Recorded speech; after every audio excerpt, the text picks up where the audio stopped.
Buenas tardes y bienvenidos a esta casa. Estamos muy agradecidos de su presencia en un día de tanto calor como hoy, que está para todo menos para venir a esta presentación, pero yo creo que merece la pena. Como saben, les hemos convocado a la presentación de un libro que lleva por título Con la sangre de nuestros hermanos, Asturias y el fin del comercio de esclavos.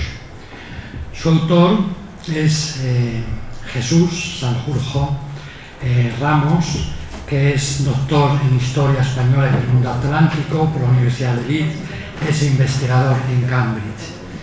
Y tenemos también a mi derecha a la profesora doña Paz Andrés Sáenz de Santa María, catedrática de Derecho Internacional Público y Relaciones Internacionales de la Universidad de Oviedo, a quien cedo la palabra. Muchas gracias. Muy buenas tardes. Este acto, cuya organización agradezco muy sinceramente al RIDEA, representado hoy por su director, y a Roberto Fernández Viera, síndico mayor de la Sindicatura de Cuentas del Principado de Asturias y miembro de este Real Instituto. Este acto es una oportunidad excelente, en mi opinión, para profundizar en el conocimiento de un tema muy relevante de nuestra historia y, sin embargo, muy poco tratado: el fin del comercio de esclavos y el abolicionismo en el Imperio Atlántico Español. Es verdad que cuando hablamos de estos temas, pues siempre pensamos en otros países, casi siempre pensamos en otros países, cuando resulta que España fue uno de los últimos países europeos en abolir la esclavitud, y además lo hizo de manera sucesiva. Primero lo hizo respecto a España, luego respecto a Puerto Rico, finalmente respecto a Cuba, y además con un periodo transitorio largo. Sin embargo, como digo, al menos en la percepción que yo tengo, es que de este tema se habla muy poco. Hoy vamos a hablar de él gracias y a través del libro de Jesús Sanjurjo Ramos, que ha publicado la Universidad de Alabama y cuyo título en español es Con la sangre de nuestros hermanos, el abolicionismo y el final del comercio de esclavos en el Imperio Atlántico Español, 1800-1870. Yo conocí a Jesús cuando estudiaba el grado en Historia en la Universidad de Oviedo, y entonces era ya un joven muy involucrado en los temas universitarios y también implicado en actividades científicas. Y así, por ejemplo, en el año 2012 fue miembro fundador de la Asociación de Estudios Americanos del Principado de Asturias, cuyo presidente, por cierto, hoy nos acompaña y al que saludo. Con posterioridad, Jesús se ha doctorado en la Universidad de Leeds y ha sido lector en las universidades de York y de Cardiff, y en la actualidad está vinculado nada menos que a la Universidad de Cambridge. A lo largo de estos años ha obtenido diversas becas y es autor de diversas publicaciones. Y desde el comienzo de su carrera investigadora, siguiendo ese interés que tenía desde el principio, pues se ha especializado en la historia de la esclavitud y el comercio de esclavos en el Caribe español durante el siglo XIX. En su libro, cuya lectura desde luego se la recomiendo muy vivamente, pues Jesús expone la penetración y el desarrollo de las ideas antiabolicionistas en España y la influencia británica, influencia que provenía tanto de los activistas contra el tráfico de esclavos como de los gobiernos británicos y de los diplomáticos a su servicio. Y en ese contexto se plantea la importante contribución de políticos liberales asturianos, y en particular en el libro habla en detalle, y hoy nos lo va a contar, de Agustín de Argüelles y del Conde de Toreno, por ejemplo. Yo creo que es muy gratificante que el Real Instituto de Estudios Asturianos se haga eco de este aspecto de nuestra historia. Y también es muy gratificante que un joven investigador asturiano sea el autor de esta excelente obra. Yo me siento muy orgullosa de que un egresado de la Universidad de Oviedo tenga tan brillante trayectoria y tan prometedor futuro. Y además es que al mismo nivel de sus cualidades intelectuales están las cualidades personales, porque Jesús es una persona comprometida, emprendedora, solidaria, y se guía siempre por los mejores valores éticos, me consta. No es casualidad, le viene de familia, a la que también felicito. Antes de darle paso, parece obligado que me refiera brevemente al papel del derecho internacional en la abolición del tráfico de esclavos y de la esclavitud. Bueno, como saben, ese activismo británico al que me refería ya antes, el activismo británico contra la esclavitud a lo largo del siglo XIX, dio lugar a la creación, entre otras cosas, de una red de tratados bilaterales sobre el tema. Jesús se refiere en su libro a los que el Reino Unido, Gran Bretaña, celebró con España en 1817 y 1835. Dicho sea entre paréntesis, porque yo creo que también hay que comentarlo, el interés de Gran Bretaña por abolir la esclavitud no obedecía solo a razones humanitarias, que desde luego existían en determinados ámbitos políticos y sociales, pero también responde a los intereses comerciales de Gran Bretaña. Y así lo apuntó el Consejo de Estado en uno de sus dictámenes sobre esos tratados a los que me acabo de referir, de 1817 y 1835. Y se dice, así se expone en la monografía, y me ha interesado especialmente leer esas páginas. Gran Bretaña, después de haber sido, por tanto, la primera potencia mundial en el comercio de esclavos en los siglos XVII y XVIII, pues después cambió sus conveniencias como consecuencia de la industrialización. Eso explica también la actitud de ese Estado, ¿no? Y el impulso que le dio a la lucha contra la esclavitud.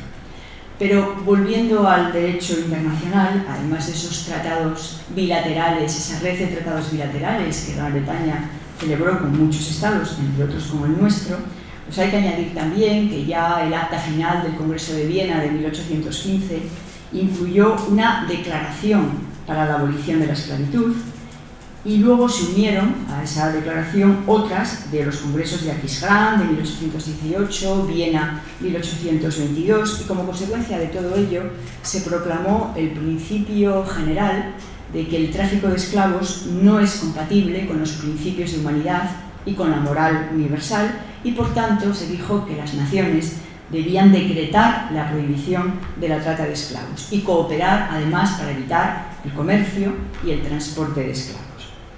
A esas declaraciones iniciales se unieron después tratados internacionales, no ya bilaterales, sino multilaterales, y en ese sentido pues hay que destacar la Convención sobre la Esclavitud, que aprobó la 7ª Asamblea de la Sociedad de Naciones el 25 de septiembre de 1926.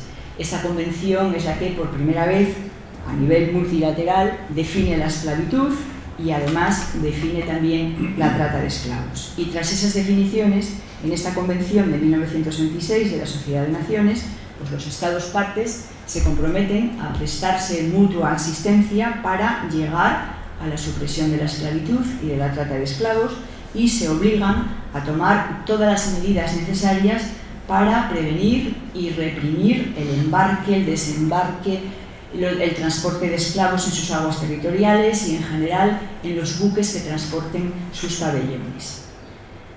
Ese fue un convenio internacional muy importante que después fue modificado, una vez terminada la Sociedad de Naciones, fue modificado para adaptarlo a las Naciones Unidas. Y poco después, ya en las Naciones Unidas también, se celebró una convención suplementaria sobre la abolición de la esclavitud, la trata de esclavos y las prácticas análogas a la esclavitud, que es un protocolo suplementario del año 1956.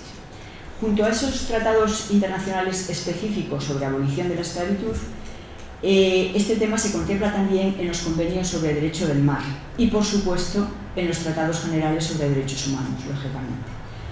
Respecto a los convenios sobre derecho del mar, nos encontramos con que el artículo 13 de la Convención sobre alta mar del año 1958, recogiendo lo que ya decía la Convención contra la Esclavitud de la época de la Sociedad de Naciones, pues la Convención sobre el Derecho del Mar estableció que todo Estado está obligado a tomar medidas eficaces para impedir y castigar el transporte de esclavos en buques autorizados a enarbolar su pabellón y para impedir que con ese propósito se utilice ilegalmente su bandera. Y se dice también en ese artículo de la Convención sobre el Derecho del Mar del 58 que todo esclavo que se refugie en un buque, sea cual sea su bandera, será libre, será declarado libre ipso facto. En la actualidad, lo que decía este artículo del que les estaba hablando, de 1958, lo mismo se recoge en el artículo 99 de la vigente Convención de las Naciones Unidas sobre el Derecho del Mar. Y además, la Convención sobre el Derecho del Mar del 82 incluye la trata de esclavos entre los motivos que permiten ejercer el derecho de visita en alta mar. La posibilidad, por tanto, de detener un buque sospechoso de transportar esclavos, registrarlo y tomar, en su caso, las medidas oportunas. En el ámbito de los tratados sobre derechos humanos, en segundo lugar, pues por supuesto nos encontramos con artículos dirigidos directamente a esta cuestión. El artículo 4 ya de la Declaración Universal de Derechos Humanos proclama la prohibición de la esclavitud y de la trata de esclavos, y lo mismo hacen el Pacto de Derechos Civiles y Políticos, el Convenio Europeo de Derechos Humanos, el Convenio Americano, la Carta Africana de Derechos Humanos y de los Pueblos, y también en el ámbito del derecho internacional humanitario, el Protocolo Adicional 2 a los Convenios de Ginebra de 1949 reconoce la prohibición de la esclavitud y la trata de personas. Y además de todo esto hay que añadir que el Estatuto de la Corte Penal Internacional considera la esclavitud como un crimen contra la humanidad. Este conjunto de normas internacionales al que me he referido hasta ahora ha permitido erradicar la esclavitud en sentido estricto, en sentido clásico. Sin embargo, la esclavitud continúa existiendo. No la esclavitud legal, que ha sido proscrita, prohibida en todos los países del mundo. El último país en prohibirla fue Mauritania, en 1981, aunque no la incluyó como delito hasta el año 2007. Está prohibida. No me refiero, por tanto, a esa esclavitud, pero la esclavitud que continúa existiendo es la que se ejerce fácticamente, o dicho en otras palabras. El hecho básico de una persona que domina completamente a otra sigue siendo el mismo, sigue existiendo. Lo que ocurre es que la esclavitud ha cambiado en las formas, ha cambiado en alguno de sus aspectos fundamentales. Y en este sentido, las Naciones Unidas han acuñado la denominación de formas contemporáneas de esclavitud. Y esas formas contemporáneas de esclavitud abarcan prácticas como la trata de personas, la explotación sexual, el trabajo infantil, el matrimonio forzado, el reclutamiento forzoso de niños para los conflictos armados, es todo ese tipo de abominables prácticas. Los datos que ofrece Naciones Unidas son contundentes, son tremendos. Según Naciones Unidas, en la actualidad, más de 40 millones de personas en todo el mundo son víctimas de la esclavitud moderna, incluyendo unos casi 25 millones de personas en trabajo forzoso y más de 15 millones de personas en matrimonio forzado. Dicen Naciones Unidas que hay casi 6 víctimas de la esclavitud moderna por cada 1000 personas en el mundo. Y dicen además los datos de Naciones Unidas que 1 de cada 4 víctimas de la esclavitud moderna son niños. Y también las mujeres y las niñas se ven afectadas de manera desproporcionada por el trabajo forzoso. Y en este sentido, las mujeres y las niñas representan el 99% de las víctimas en la industria del sexo comercial y el 58% en otros sectores. Hay que decir que las Naciones Unidas tienen un papel muy activo en la lucha contra estas formas modernas de la esclavitud. Existen grupos de trabajo, un relator especial, diversas actividades, diversos órganos de Naciones Unidas se ocupan de esta cuestión, no les voy a cansar citándolos todos, pero sí quiero añadir que además de las Naciones Unidas propiamente, algunos de sus organismos especializados y en particular la Organización Internacional del Trabajo se ocupa de esta cuestión. Y en ese sentido la OIT tiene convenios importantes en relación con la erradicación del trabajo forzoso. Bueno, por todo esto, el libro de Jesús Sanjurjo Ramos, que nos reúne hoy, no es solo, en mi opinión, una excelente y exhaustiva investigación académica sobre un período de la historia de España y también de la historia de Asturias, sino que también este libro yo creo que contribuye a mantener viva la conciencia y la lucha contra esas odiosas situaciones de explotación. Porque, como dicen las Naciones Unidas, la esclavitud no es una reliquia del pasado, sino una realidad desgraciadamente muy presente. Gracias, querido Jesús, por tu magnífica aportación y enhorabuena a ti y a toda tu familia. Estamos deseando escucharte. Gracias.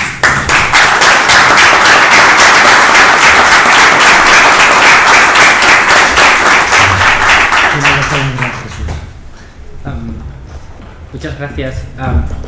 Sabía que iba a ser difícil seguir la intervención de la profesora Paz Andrés, pero me hace una enorme ilusión compartir esta mesa contigo. Quiero agradecer especialmente al RIDEA la oportunidad de presentar este libro con todos ustedes. Además, me hace mucha ilusión muchas de las personas que están dentro del público. Sería larguísimo, tendría que enumerarlas a todas, así que les agradezco mucho su presencia, y en especial a aquellas personas que tuvieron un papel muy importante en niveles muy iniciales, seguramente, de mi interés por la historia, de mi interés por la historia de América, y en particular por mi interés por la historia de la esclavitud y del comercio de esclavos.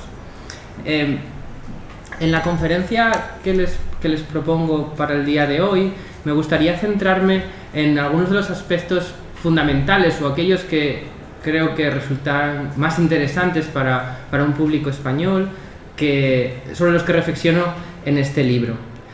Pero tal vez antes de comenzar sería interesante hacer muy brevemente unas indicaciones generales sobre el comercio de esclavos en el siglo XIX y las características o el papel que España juega dentro de lo que denominamos mundo atlántico, ¿no? De los diferentes actores regionales del mundo atlántico, y en qué medida esa contribución es diferente a la de otros actores.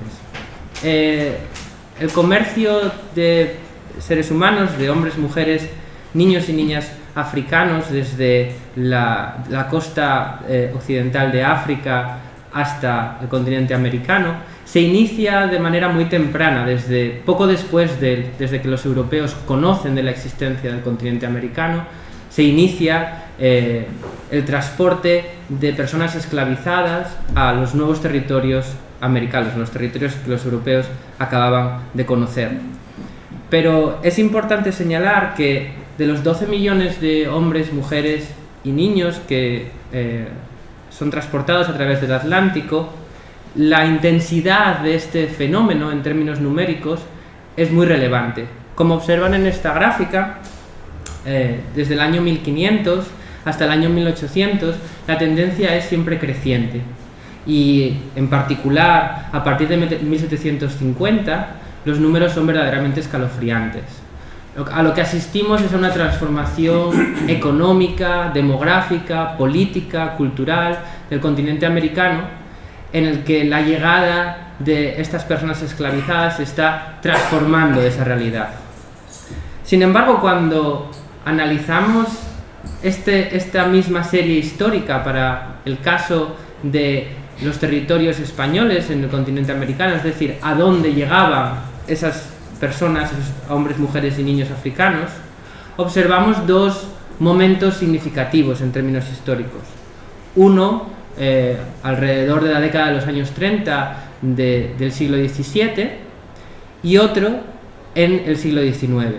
Entonces, como ven, la primera diferencia fundamental respecto a los otros territorios americanos es que los territorios españoles reciben esa segunda ola de forma más tardía que el resto de territorios.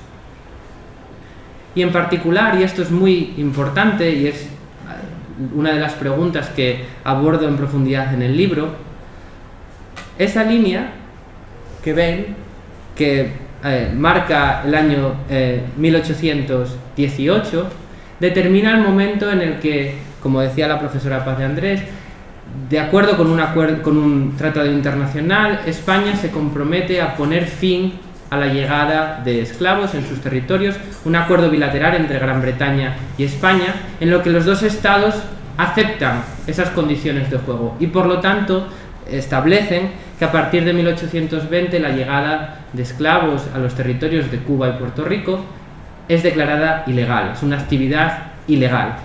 Por lo tanto, todo lo que ocurre a la derecha de esa línea es trata ilegal de esclavos. Es sorprendente, y creo que va en la línea de las consideraciones que hacía la profesora Andrés, que el hecho de que algo se convierta en delito no impide su práctica, ni mucho menos. Y este es un ejemplo evidente de esa realidad. El fin del comercio de esclavos en España no se produce con su abolición legal, sino que continúa más adelante. Y otra consideración previa que creo que es importante aclarar es la diferencia entre comercio de esclavos y esclavitud.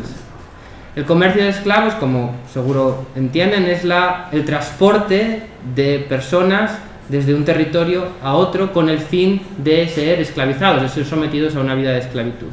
Y la esclavitud es la institución, los mecanismos legales que permiten a un ser humano poseer otros seres humanos. Esa diferenciación es importante porque desde que los británicos, el Imperio Británico, estableciese un sistema de desaparición de esas dos instituciones gradual, la percepción que de ambos sistemas se tiene por parte de la clase política en el mundo atlántico durante el siglo XIX es también diferenciada. En el caso del Reino Unido, caso de Gran Bretaña, la abolición del comercio de esclavos se produce en 1807, pero la abolición de la esclavitud no se produce hasta 1833. En el caso de España, la abolición del comercio de esclavos se produce en 1868 y la abolición de la esclavitud, en el caso de Cuba, el último territorio en el que hay esclavos del Imperio Español, no tiene lugar hasta 1889. Entonces, ese espacio de tiempo se justifica, entre otros motivos, en la idea de que el comercio de esclavos es una práctica inaceptable, inmoral, inhumana, pero reciente.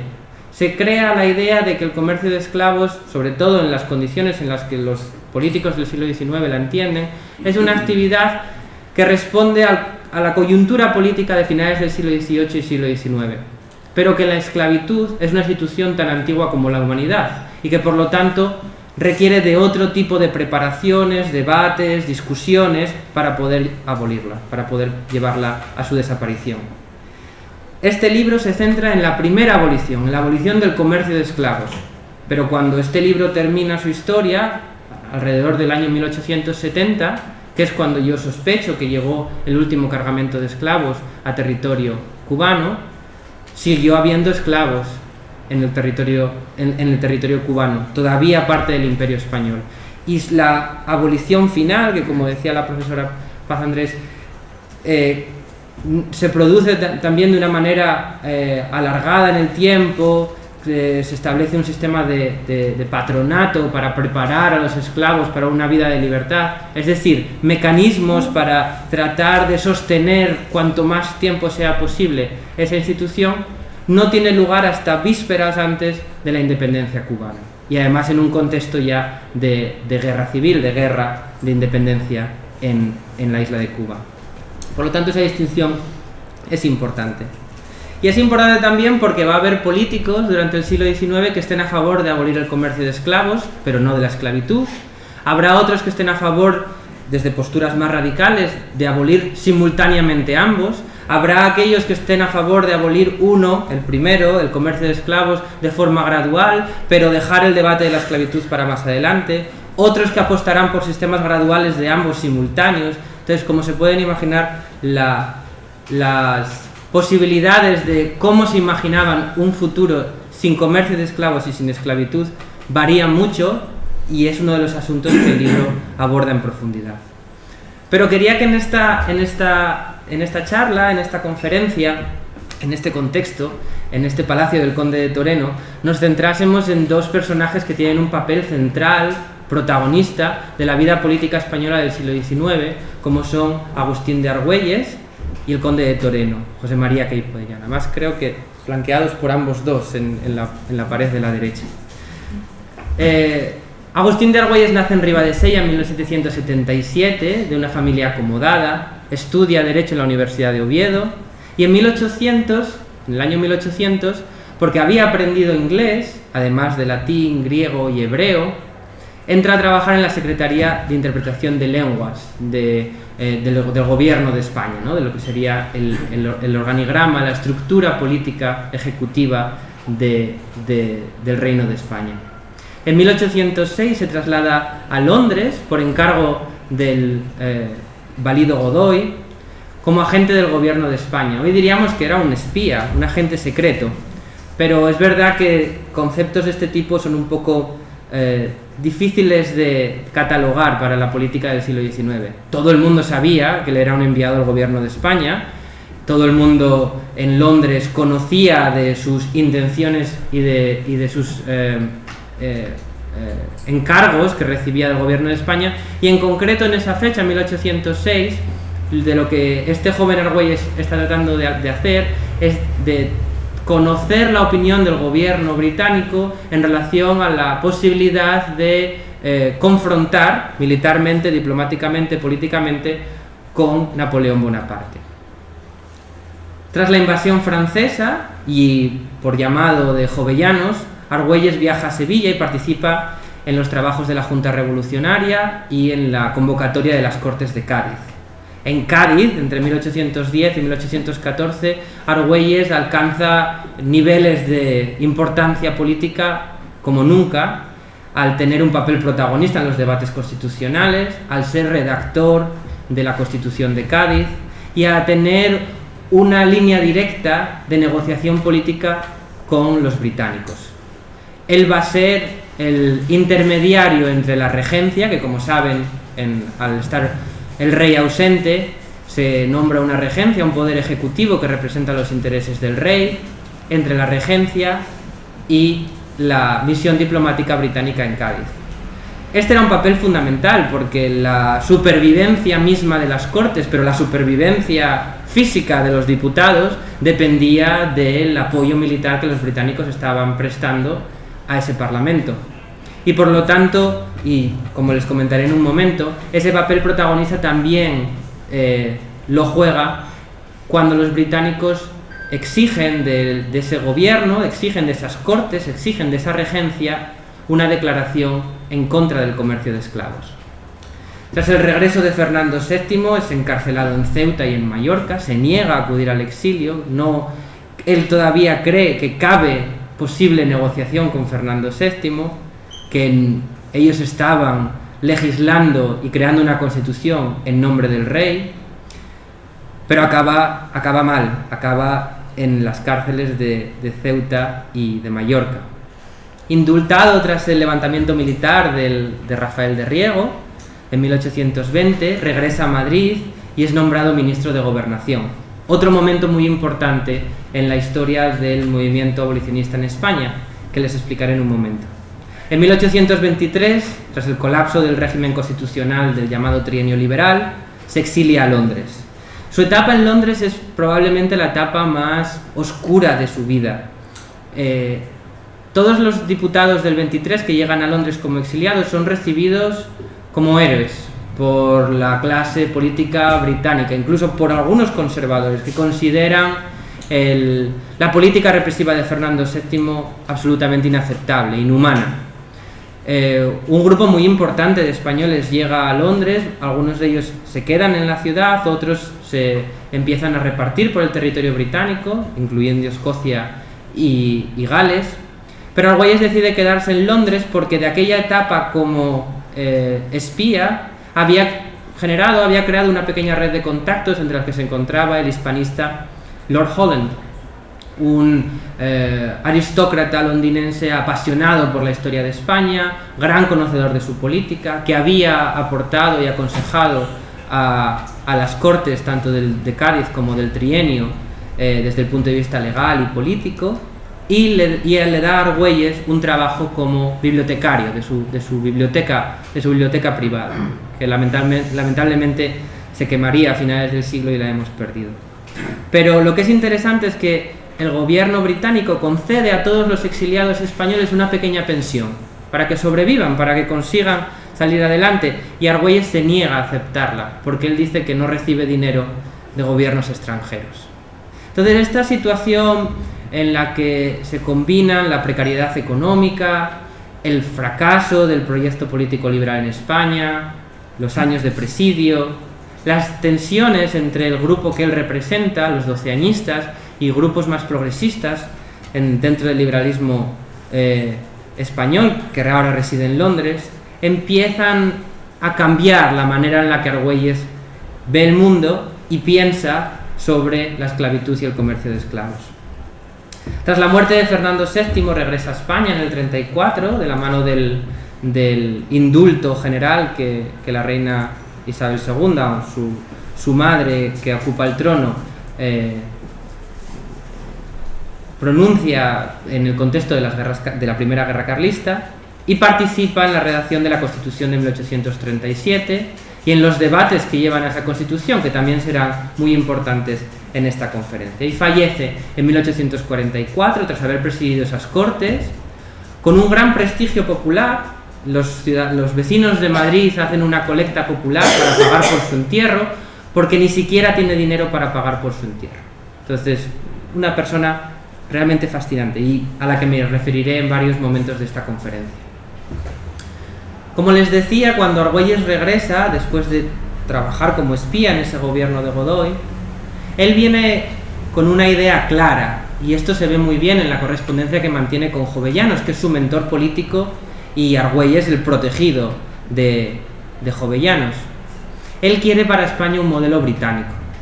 Él ha observado el resultado inmediato de las políticas jacobinas y de la Revolución Francesa, que en su opinión han llevado a la creación del monstruo napoleónico que ahora invade España, y él quiere para su país, él quiere para España un modelo como el británico, en el que las reformas y las transformaciones políticas se lleven a cabo en el contexto del debate parlamentario, de la discusión sosegada de una élite política, eso sí, representativa de los intereses de la nación, pero que no requiera del impulso revolucionario al que él ya en este momento le tiene mucho miedo. Cuando regresa, establece una línea directa de negociación con los británicos, y es en ese contexto cuando el representante diplomático de Gran Bretaña en las Cortes le indica que es una exigencia del gobierno británico abrir el debate sobre la abolición del comercio de esclavos en España. Ellos ya lo habían hecho en 1807 y estaban convencidos de la necesidad de que para que el final del comercio de esclavos se llevase a la práctica, no valía con que los británicos lo llevasen a cabo, sino que era necesario del concierto de todas las potencias europeas para que hiciesen lo mismo. Y Argüelles le dice que sí, que está de acuerdo, que es una medida que entra dentro de los objetivos de transformación que la Constitución del 12 aspira a alcanzar, pero le solicita dos cosas. Una, que no haga pública esa demanda, para que cuando él la promueva en el Parlamento suene a una propuesta de iniciativa propia, de carácter nacional, y no una imposición extranjera. Y segundo, que le autoricen o acuerda con el representante británico que esa propuesta se lleve a Cortes como parte de un programa político más amplio en el que el fin del comercio de esclavos se vincula con la prohibición de la tortura. Argüelles será el principal ponente de la abolición de la tortura en las Cortes de Cádiz, y por lo tanto él une las dos en un intento desde el punto de vista político muy hábil, porque ya quedaban muy pocos diputados en esas Cortes que estuviesen dispuestos, al menos públicamente, a levantarse y defender la tortura como un sistema de castigo o de interrogatorio. Lo que no preveía Argüelles es que cuando en las Cortes de Cádiz de 1810 se levanta para decir que comerciar con la sangre de nuestros hermanos es atroz, horrendo e inhumano, y que este Congreso Nacional no debe vacilar ni un instante entre sus altos principios y los intereses de algunos, que su estrategia de vincular a la abolición de la esclavitud a la abolición de la tortura no iba a funcionar. La reacción de los diputados cubanos es inmediata, es radical. Le cortan los pies en ese mismo turno parlamentario, proponen llevarla a una comisión de estudio. ¿Les suena esto de llevar las cosas a comisiones de estudio? Y que la cuestión requiere de un debate mucho más sosegado y que les sorprende que sea Argüelles, un hombre que rechaza el impulso revolucionario y las maneras radicales, quien proponga abolir un comercio que ellos consideran absolutamente esencial, no solo para la prosperidad económica de Cuba y el imperio, pero para su seguridad. Ellos consideran que debates como estos incitan a los esclavos a rebelarse, y en parte era cierto, porque muy poco después ocurrirá una enorme revuelta de esclavos, la revuelta de Aponte en Cuba, pero solicitan que la cuestión se lleve a una comisión secreta y que la cuestión requiere de mucho más estudio. Argüelles le comunica al embajador británico, al representante británico, que no es embajador, le comunica al representante británico que va a seguir trabajando y que lo va a impulsar, pero por una cuestión que hasta donde yo sé es difícil de explicar, a menos, bueno, es fácil de explicar, pero difícil que Argüelles lo dejase pasar por alto. La comisión va a ser presidida por uno de los ponentes cubanos que se opone a la abolición del comercio de esclavos. Y entre otras cosas va a tardar mucho en convocar la comisión, cuando la convoca no hay suficientes miembros para que se pueda constituir, todas las estrategias parlamentarias para dilatar la cuestión. La presión crece. Los cubanos, que en el resto de propuestas del Partido Liberal son en general proclives a las transformaciones políticas y económicas que los liberales están defendiendo, negocian con Argüelles y le ofrecen su apoyo político a cambio de retirar la propuesta de abolir el comercio de esclavos. Argüelles traslada esa postura a los británicos y los británicos aceptan, y Argüelles acepta. Y la Constitución de Cádiz sale adelante con el apoyo de los diputados cubanos presentes en las Cortes. Es el primer momento en el que observamos un planteamiento abiertamente abolicionista de defensa del fin del comercio de esclavos y el primer fracaso de los liberales en alcanzarlo. En 1814, Fernando VII regresa a España, vitoreado y aclamado por algunos vecinos de Madrid, y se encuentra con el problema que Argüelles había tenido que lidiar hasta ese momento, y es que los británicos no dan su brazo a torcer.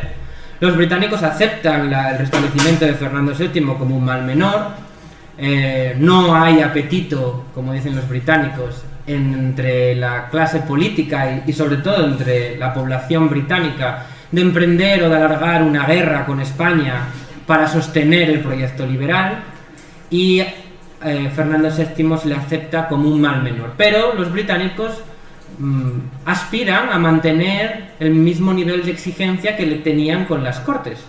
Por supuesto, el hecho de que a Fernando VII no le defendiese una fragata en el puerto de Cádiz, como sí hacía con los diputados de Cádiz, pues reduce o rebaja un poco la presión que Fernando VII recibe de los británicos. Pero algo muy importante que va a determinar el reinado de Fernando VII es las penurias del tesoro de España, las dificultades de España para pagar su deuda, la situación de la población española y de los mercados españoles después de Cádiz, las independencias o las guerras de independencia de muchos de los territorios americanos. Y en ese contexto, cuando los británicos presionan, en 1814, como parte del Tratado Bilateral de Paz, es decir, el restablecimiento de las relaciones diplomáticas y de amistad entre Reino Unido y España, llamado Tratado de Madrid, los británicos logran arrancarle a Fernando VII esta declaración, coincidiendo plenamente con el sentimiento de su británica majestad con respecto a la injusticia e inhumanidad del tráfico de esclavos. El rey tomará en consideración los medios de actuar de acuerdo con esos sentimientos. Bla, bla, bla. Es verdad que todavía no sabían los británicos, aunque lo podían intuir, pero no sabían que la palabra de Fernando VII valía poco. Pero si encima de lo que se trataba era de considerar y de tomar en cuenta los medios de actuar en el futuro, la cosa pintaba mal. Pero los británicos no se achican. Y entonces, cuando ven que el rey no se mueve y que incluso cuando vinculan la concesión de créditos a la corona y la concesión de préstamos a la corona con que se hagan cosas con esto, el rey lo que hace es encargar un estudio, por supuesto, uno al Consejo de Estado y otro al Consejo de Indias, que en aquel momento eran los dos consejos asesores del rey. Y esto es muy interesante porque se va a producir una separación absolutamente radical entre los dictámenes del Consejo de Estado y el dictamen que elabora el Consejo de Indias, y que además se va a mantener hasta los años 60 del siglo XIX. El Consejo de Estado sistemáticamente dirá que la abolición del comercio de esclavos no es posible, no es positiva para los intereses de España, y que aunque desde el punto de vista humanitario y religioso sería deseable que así se hiciese, en la práctica no hay manera de hacerlo. Sin embargo, el Consejo de Indias va a adoptar una postura absolutamente abolicionista, y lo va a hacer de forma tan temprana como 1816, cuando Fernando VII le pide al Consejo de Indias que se pronuncie al respecto. El Consejo de Indias, y les recuerdo que en este momento Argüelles ya está en la cárcel, dice: cuando se considera la cuestión con referencia a la moral, todos deben admitir que los principios cristianos y el carácter bondadoso de los españoles se unen para condenar un comercio tan execrable en sí mismo y por el cual se trafica con la sangre de nuestros prójimos. Pensar que en apenas 6 años el mismo vehículo retórico que Argüelles había usado en las Cortes de Cádiz, de la sangre de nuestros hermanos, la sangre de nuestros prójimos, que a su vez era una traducción del discurso que William Wilberforce, el líder del abolicionismo británico, había empleado en las Cortes, en la Cámara de los Comunes de Londres, es muy llamativo. Y a lo que responde este dictamen es seguramente al éxito de la estrategia diplomática británica, que durante meses había estado compartiendo panfletos, traducciones de propaganda abolicionista con los consejeros de este Consejo de Indias. Es verdad también que el Consejo de Indias, este es el dictamen mayoritario, pero hay un dictamen minoritario. ¿Se imaginan de quién? De los hacendados cubanos, de los representantes de los dueños de esclavos, que aconsejan dejar las cosas como están, estudiarlas más y, si eso, elaborar una comisión que estudie el asunto. El otro protagonista de esta conferencia es el conde de Toreno, José María Queipo de Llano, que nace en Oviedo en 1786, estudia en Cuenca, Salamanca y Madrid, siempre hospedado en palacios y palacetes de la familia. Regresa a Oviedo en 1803, participa en la Junta Revolucionaria y es elegido diputado en las Cortes de Cádiz. A pesar de haber nacido en una familia noble, muy adinerada, con palacios como este en el que nos encontramos, Toreno está fascinado por la Revolución Francesa.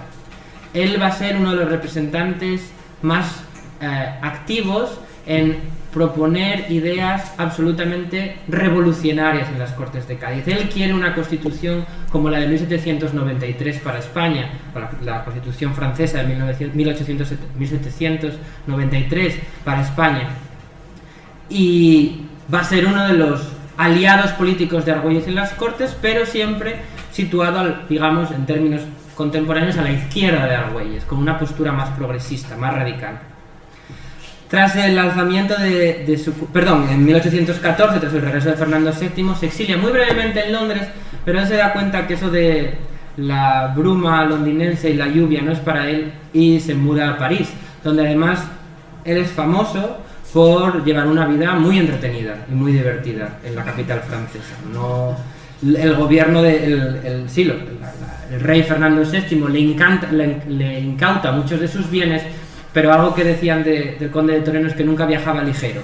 Él iba con un buen cofre acompañado siempre, ¿no? Entonces, cuando se exilia en París, lo hace rodeado de amigos y lo hace con mucho dinero y en unas condiciones muy diferentes a las de Argüelles. Tras el alzamiento militar de su cuñado Rafael de Riego, es elegido diputado y presidente de las Cortes. En el 23, tras el colapso del régimen constitucional, se exilia de nuevo a la capital francesa. París se va a convertir en la ciudad del conde de Toreno.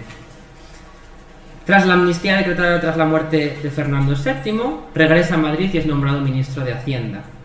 No fue un gran ministro. En 1835, durante apenas 3 meses, es nombrado presidente del Consejo de Ministros, básicamente porque no quedaba otro dentro del Consejo. Eso sí, aprovecha muy bien el tiempo porque establece una serie de contratos secretos con la familia Rothschild, que son los inversores extranjeros que están explotando las minas de mercurio de Almadén, y se garantiza obtiene un soborno de 5 millones de reales antes de escapar a París otra vez en 1840. Al parecer, esos últimos 3 años de su vida fueron una fiesta constante, y en 1843 fallece. El conde de Toreno tiene también un papel importante durante el trienio liberal en esa negociación con los británicos. Cuando Argüelles regresa después de estar en la cárcel en Ceuta y en Mallorca, los británicos corren a comunicarse con él, y además se enteran que va a ser ministro de Gobernación en el nuevo gobierno liberal. Pero Argüelles ha cambiado, y en una carta de Argüelles con Wilberforce, él le dice, que es el líder del abolicionismo británico, él le dice que hay asuntos mucho más importantes para España ahora mismo que la cuestión del comercio de esclavos. Entre otras cosas, que se está armando un ejército para intentar derrocar al régimen liberal al otro lado de los Pirineos, y lo que necesitan no son propaganda abolicionista, sino soldados para defender Madrid. Pero otros son más receptivos, como el propio conde de Toreno, que aún estando en París, meses antes, ya elegido como diputado, pero todavía no ha viajado a Madrid, recibe a una delegación de cuáqueros británicos en París, que le llevan una carta de Wilberforce en la que también le dice que por favor ayude con este asunto del comercio de esclavos, de poner fin al comercio de esclavos. Y el conde de Toreno le contesta: señor Wilberforce, no dude que lo apoyaré y que buscaré la manera de ser aún más digno de su admiración y de la de los amigos de África en Inglaterra. Y es cierto que el conde de Toreno trabajó en esas cortes, incluso desde la presidencia de esas cortes, para promover un nuevo código penal que aumentase significativamente las penas de los traficantes de esclavos, y como ya en 1820 el comercio de esclavos es ilegal en España por ese acuerdo bilateral que habían firmado el rey Fernando VII y los británicos, de lo que se trataba no era de abolir el comercio de esclavos, sino de llevarlo a la práctica, de que las autoridades españolas en Cuba y en la metrópoli trabajasen conjuntamente para detener a los traficantes de esclavos y para condenarlos de forma efectiva. Eso no se estaba haciendo. El comercio de esclavos continuaba con la pasividad de las autoridades españolas, con la complicidad de los capitanes generales de Cuba, que en algunos casos establecen hasta un soborno preestablecido por cada esclavo que introducen, es decir, el sistema perfectamente organizado. Y el conde de Toreno considera que eso es inaceptable, que eso es reírse de la legalidad internacional, es pasar por alto los acuerdos bilaterales de España. Y en la reforma del Código Penal que Toreno encabeza en las Cortes de Cádiz se establecen penas muy duras, de cárceles muy prolongadas, que no solamente afectan a los capitanes de los buques, sino también a la tripulación. Y establece mecanismos para liberar a los esclavos que hayan sido interceptados en alta mar o en las plantaciones cubanas. Pero como saben, el proyecto liberal del 23 también fracasa por la invasión de los 100.000 hijos de San Luis, y Toreno se exilia, Argüelles se exilia, el Código Penal no llega a tener efecto práctico, y con la vuelta de Fernando VII vuelve la estrategia de dilatación, de esto hay que estudiarlo más, esto es necesario que lo negociemos mejor, esto es necesario que me pagues más para compensar las pérdidas que esto me va a suponer, etcétera, etcétera. El gobierno británico en ese acuerdo de 1817 no solamente le concede 1 millón de libras esterlinas al gobierno de España como compensación por las posibles pérdidas, sino que también le reconoce una serie de beneficios fiscales y comerciales que benefician enormemente a España. España se gasta todo ese dinero de forma inmediata en comprarle barcos de guerra a Rusia para intentar reconquistar México, que en aquel momento ya estaba en plena guerra de independencia.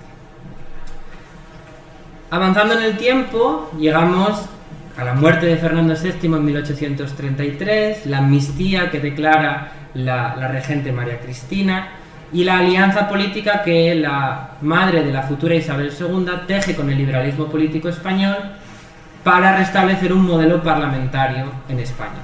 Una de las preguntas que yo trato de contestar en este libro es una pregunta que el profesor Josep Fradera, que se jubiló esta semana, plantea en un artículo del año 2012 en el que él no es capaz de entender, o plantea como una pregunta interesante para la historiografía, por qué un país con un modelo parlamentario liberal desde 1834, aunque es discutible que el Estatuto Real fuese un régimen liberal, pero en definitiva con Cortes desde 1834, el comercio de esclavos continúa. ¿Cómo era posible eso?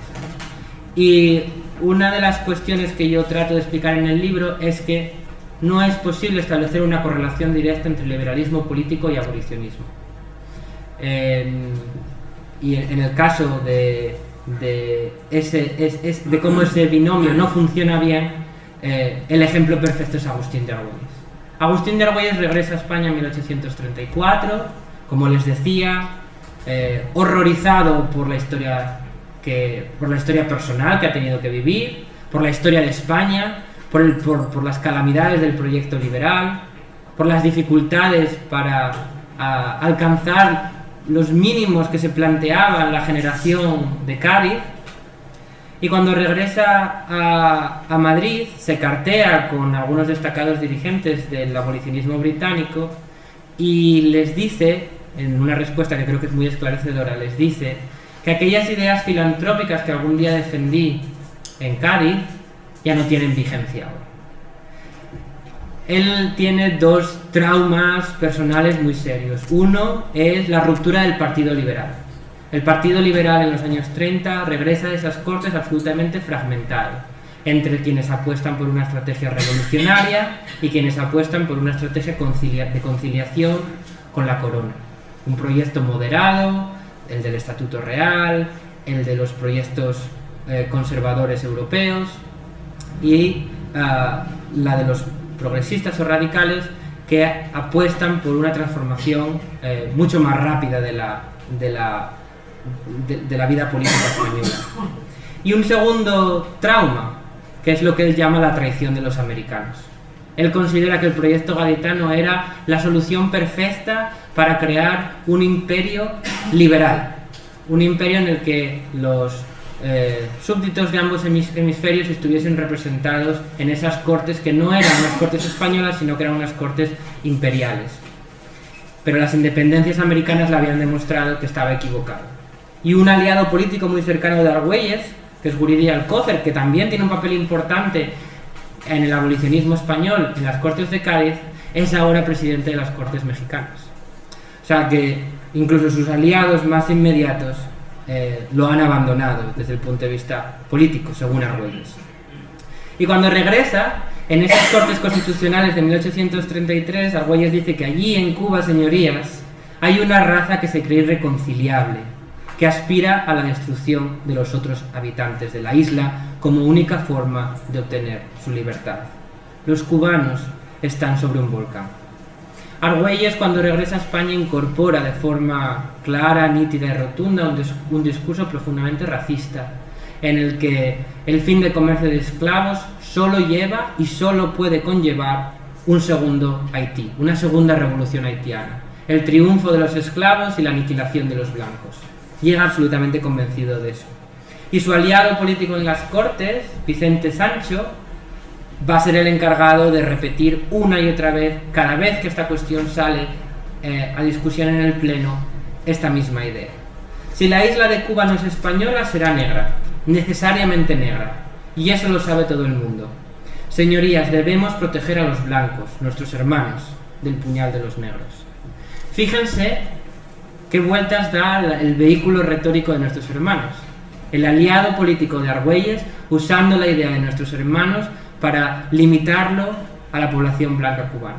Nuestros hermanos ya no son la humanidad, sino solamente los blancos de la isla. Una de las cosas que más les cuesta entender a mis compañeros británicos es que una de las voces más importantes en contra del comercio de esclavos no es una persona que defienda el fin del comercio de esclavos por motivos humanitarios, éticos, religiosos, no es un cuáquero ni un católico practicante, sino que es un perfecto racista, un supremacista blanco. José Antonio Saco es un intelectual cubano, periodista, desde el punto de vista económico un perfecto liberal, sin ninguna duda, defensor de las transformaciones económicas, de la industrialización de Cuba, de la extensión del ferrocarril, por lo tanto, en muchos aspectos aliado de la élite política liberal en Madrid, pero que tiene clara una cosa, que el futuro de Cuba pasa por blanquear la isla. No habrá futuro de progreso para Cuba mientras haya negros. Y los negros deben ser exterminados o expulsados. Es cierto que el africano, a la manera de otros salvajes, sabe correr y saltar, sabe golpear a sus semejantes y a las fieras, pero cuando cesan los gritos del hambre y se apaga la furia de sus pasiones, entonces se entrega a la más profunda y estúpida indolencia. Saco cree que los negros son racialmente inferiores e incapaces de contribuir al desarrollo de Cuba. En este momento, en el momento en el que Saco habla, el 45% de la población de la isla de Cuba es negra. Entonces Saco está planteando la expulsión, si no el exterminio, de la mitad de la población cubana. Lo que es difícil de entender, como les decía a mis compañeros, es que Saco se convierte en la voz más autorizada en defensa del fin del comercio de esclavos, porque Saco entiende una cosa: antes de exterminar o de expulsar hay que evitar que vengan más, y se alía con los británicos, con el abolicionismo humanitarista, con los cuáqueros, con los protestantes que se habían sumado al abolicionismo británico, para tratar de convencer al gobierno de España de que haga eso mismo. Poner en marcha los mecanismos policiales y militares para llevar a la práctica el acuerdo con los británicos, que ya lo había hecho ilegal en 1820. La relación de Saco con el abolicionismo británico es compleja, porque los británicos saben lo que Saco está publicando, las barbaridades que está diciendo desde París, desde Madrid, y de las publicaciones que llegan a La Habana. Pero el gobierno británico lo identifica como un aliado. Incluso le va a ayudar a traducir algunos de sus textos al inglés y al francés, y le va a ayudar a que algunos de sus textos se impriman en Jamaica para circular en La Habana, porque en La Habana no hay libertad de prensa.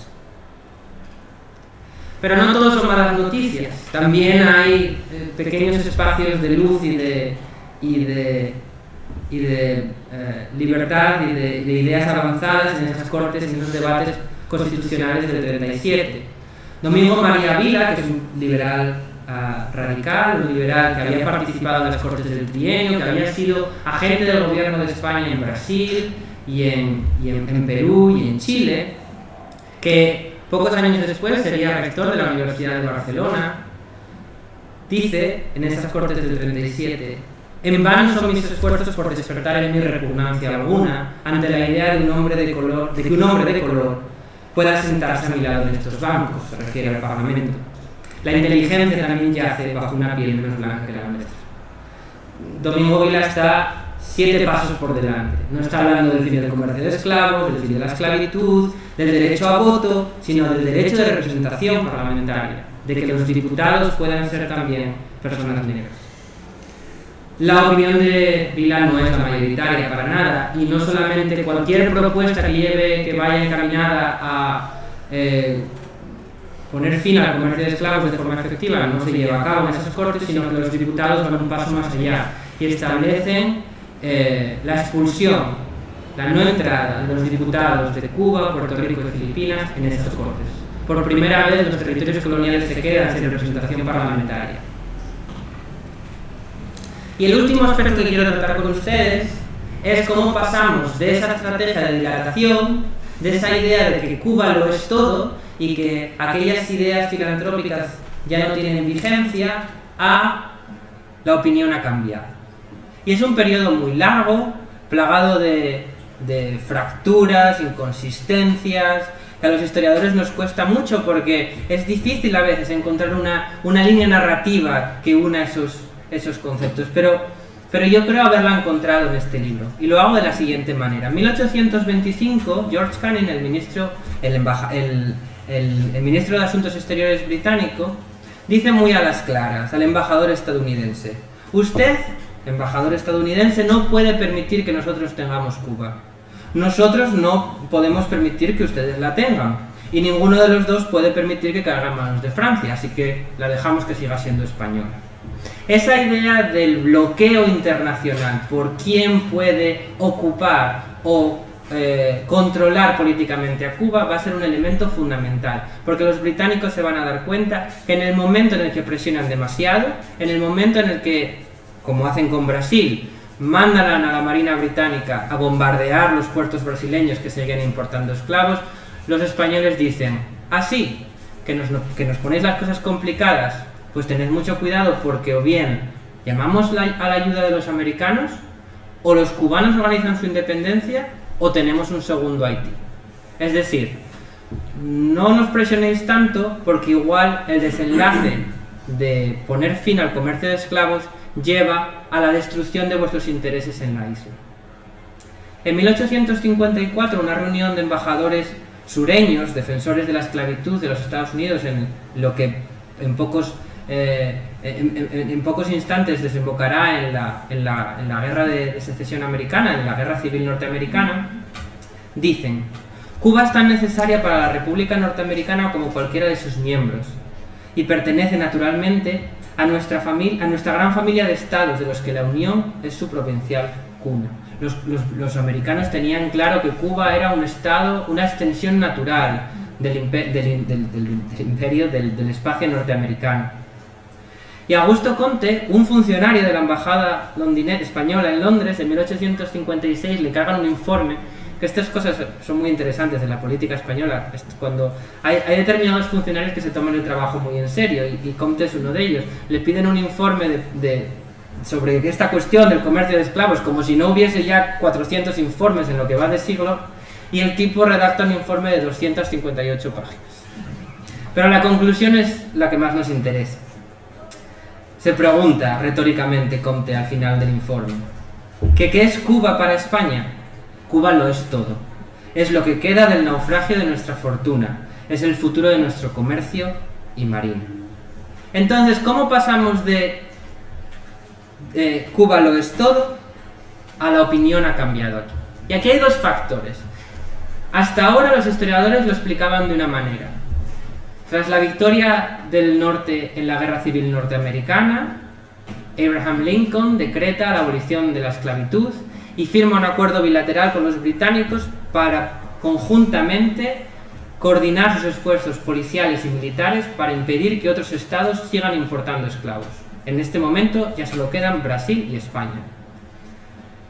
Ante esa situación, los historiadores extranjeros observan que es absolutamente imposible para España, en las condiciones en las que estaba, enfrentarse a una guerra con Estados Unidos y con Inglaterra por seguir importando esclavos a Cuba. Además, en una Cuba en la que ya los gritos de independencia y la situación política es bastante insostenible, por no hablar de las revueltas de esclavos que se hacían cada vez más frecuentes y cada vez más multitudinarias. Pero lo que incorpora este libro son las voces españolas, las voces de hombres y mujeres como Concepción Arenal, como Julio Vizcarrondo, un puertorriqueño exiliado en Madrid, periodista, fundador de la Sociedad Abolicionista Española, quienes a partir de 1865 dicen que esto no puede seguir así, que la esclavitud, ahora sí, la esclavitud y por supuesto el comercio de esclavos tienen que terminar. Y lo van a hacer inspirándose en los textos clásicos de los abolicionistas británicos, franceses, estadounidenses, organizando tertulias en la Embajada Americana en Madrid, pero también organizando concursos de poesía, como el que organiza Concepción Arenal en 1866 en el Teatro Jovellanos, y que es un ejemplo absolutamente espectacular de lo que va a ser la política de masas, la organización del movimiento obrero, la emergencia del feminismo radical en España. Porque Concepción Arenal empieza a hacer cosas como lo que habían hecho los británicos a principios de siglo, pero que en España no se habían visto, como por ejemplo, como ven en la imagen, empezar a producir pines, pequeños emblemas que se venden por lo que el afiliado, el militante, el activista quiera dar y que ayudan a financiar las actividades del movimiento. Concepción Arenal lee este poema en el Teatro Jovellanos: horrible esclavitud, quien en cólera justa nos inflama, quien angustiado el corazón no gime y a Dios y al mundo en su socorro llama, esclavitud. cómo este horrible nombre, que es opresión, iniquidades, llanto, fuerza brutal, depravación, espanto, puede el hombre escuchar. Y lo tiene que leer 2 veces porque hay tanta gente dentro del teatro que no pueden entrar los que están fuera y tiene que salir a repetirlo. Estamos asistiendo al origen de una nueva manera de hacer política en España, que es una manera que se parece mucho a la que en pocos años los movimientos anarquistas, socialistas y comunistas van a empezar a convertir en lo que conocemos hoy como mítines, como tertulias y demás. La Sociedad Abolicionista Española en su primera etapa dura muy poquito. Se funda en el 65 y en el 67 la prohíben. Pero perseveran, con la ayuda, en este caso, de la mujer del embajador estadounidense en Madrid, que les deja seguir organizando sus reuniones en la sede de la embajada, por el apoyo que ya no solamente una pequeña élite de Madrid, sino gente que compra el periódico abolicionista todos los meses y que contribuye a financiar una pequeña tesorería para la asociación.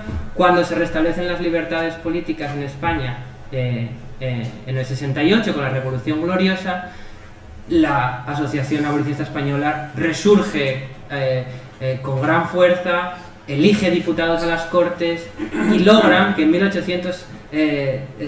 este periodo de 1866-1868 se produzca una serie de decretos por parte del gobierno de España que ponen fin al comercio de esclavos, que efectivamente dan órdenes claras y precisas a los capitanes generales, al capitán general de Cuba y Puerto Rico, para que no permitan que esto siga continuando.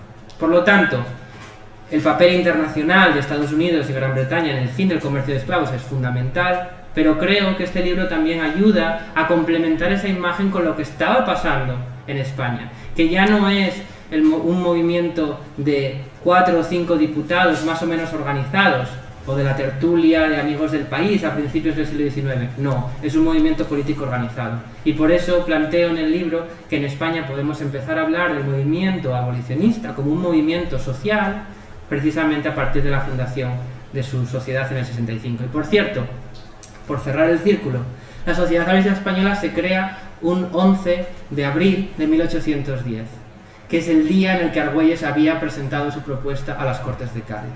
Y en su declaración fundacional reconocen a Argüelles como padre, fundador, como inspirador de sus ideas. Por lo tanto, Argüelles se convierte en ese tótem que los abolicionistas van a invocar como ejemplo de dignidad y de compromiso político. Se olvidan del Argüelles de los años 30. Muchas gracias.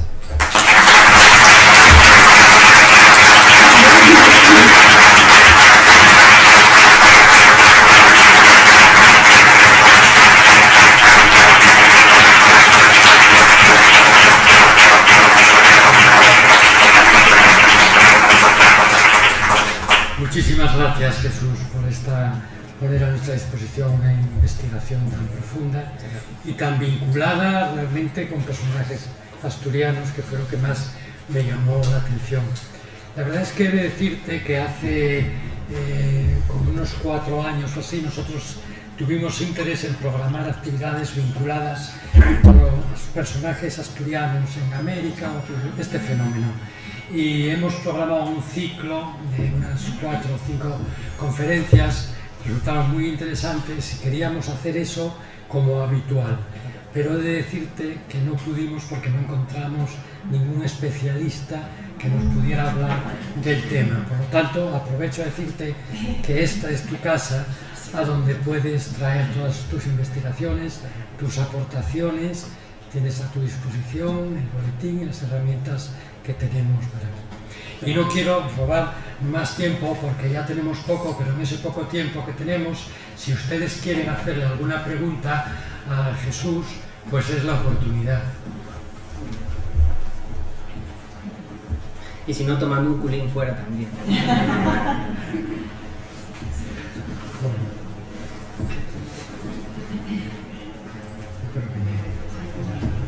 Yo te preguntaría por Rafael María de Labra. La figura de Labra. Sí. José María de Labra jugó un papel en los debates posteriores. Este libro termina hay un debate historiográfico interesante sobre cuál fue el último barco de esclavos que llega a Cuba, ¿no? Entonces, el último del que tenemos documentación fehaciente es de 1868, pero hay historias que algunos historiadores, aquí está el profesor Ismael Sarmiento, conocen bien, de historiadores en La Habana y en Santiago, que recuperan historias orales que hablan de desembarcos más tardíos, ¿no? Pero parece que a partir de 1970 el comercio de esclavos termina, no hay rumores de más llegadas. Y entonces lo que se inicia a continuación es la batalla por el fin de la esclavitud. Y en ese contexto es donde Labra va a tener un papel destacado. Él va a tener contacto con la Sociedad Abolicionista Española y con otros diputados destacados, como por ejemplo de la Sagra y otros, y en colaboración siempre con Julio Vizcarrondo, con Concepción Arenal, van a tener un papel importante en promover y en hacer avanzar las ideas abolicionistas en el Parlamento. Representante asturiano. Claro. Pues si no hay más preguntas, damos por finalizado el acto y muchas gracias, por haber tenido la iniciativa de venir a presentarnos esta obra. Un placer. Gracias.